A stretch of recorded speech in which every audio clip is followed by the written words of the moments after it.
ইতিহাস সাক্ষী, মধ্যপ্রাচ্যের বুকে যখনই কেউ পারস্যের সিংহকে খাঁচায় বন্দি করতে চেয়েছে,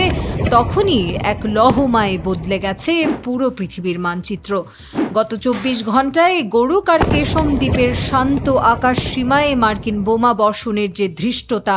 ওয়াশিংটন দেখিয়েছে, তার পরিণতি যে এত দ্রুত এবং মারাত্মক হবে তা হয়তো পেন্টাগনের যুদ্ধবাজ জেনারেলরাও অনুমান করতে পারেননি। রক্তক্ষয়ী সংঘাতের অবসান ঘটানোর কূটনৈতিক আলোচনার আড়ালে তেহরানের জানবাজরা এবার কোনো টেবিল টকের অপেক্ষা করেনি। সরাসরি কুয়েতের বুকে থাকা মার্কিন ঘাঁটির রানওয়েকে এক ঝটকায় মাটির সাথে মিশিয়ে দিয়ে তারা বার্তা দিয়েছে, আমেরিকার $1 ট্রিলিয়ন এভিয়েশন সুপ্রিমেসি এখন খামিনির ফৌজের দূরপাল্লার মিসাইল লকের রাডারে বন্দী। মার্কিন সামরিক কমান্ড সেন্টকমের অফিসিয়াল এক্স ডিক্লারেশনে অত্যন্ত ধৃষ্টতার সাথে স্বীকার করা হয়েছে, ইরানের উপসাগরীয় উপকূলে অবস্থিত কৌশলগত গরুক শহর এবং কেশম দ্বীপের রাডার ও ড্রোন স্থাপনাগুলো লক্ষ্য করে উস্কানিমূলক বিমান হামলা চালিয়েছে মার্কিন বিমান বাহিনী। পেন্টাগন দাবি করছে, আন্তর্জাতিক জলসীমার ওপর দিয়ে উড়ে যাওয়া তাদের একটি অত্যন্ত দামি ও অত্যাধুনিক MQ-1 ড্রোনকে ভূপাতিত করেছিল ইরান, আর তারই আত্মরক্ষামূলক জবাব দিতে এই সারপ্রাইজ মেগা স্ট্রাইক চালানো হয়েছে।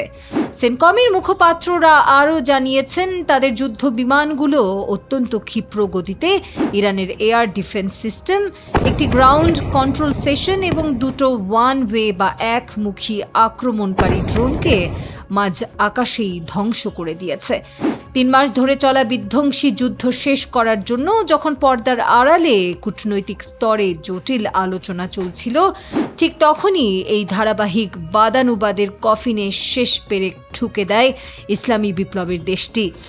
সোমবার সকালে ইরানের ইসলামী বিপ্লবী গার্ড বাহিনী বা IRGC খুব পরিষ্কার ভাষায় ঘোষণা করেছে, দক্ষিণ ইরানে আগ্রাসন চালানোর জন্য যুক্তরাষ্ট্র যে বিমান ঘাঁটিটি ব্যবহার করেছিল, ঠিক সেই ঘাঁটির বুকের ভেতর ক্ষেপণাস্ত্র ও ড্রোনের প্রলয় ঘটিয়ে রানওয়ে সহ সবকিছু গুঁড়িয়ে দেওয়া হয়েছে।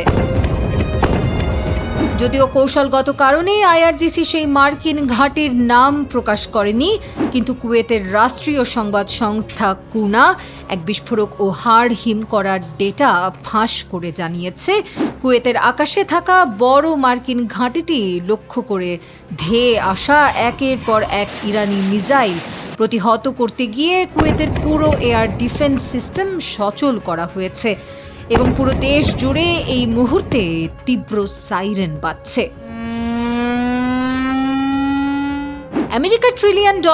এয়ার সুপ্রিমেসি আর মধ্যপ্রাচ্যে থাকা তাদের মেগা বেইজের নিরাপত্তা ফুৎকারে উড়িয়ে দিয়ে ইরানের এই ব্যাক টু ব্যাক ড্রোন ও ক্ষেপণাস্ত্র তাণ্ডব আজ দিনের আলোর মতো পরিষ্কার করে দিচ্ছে,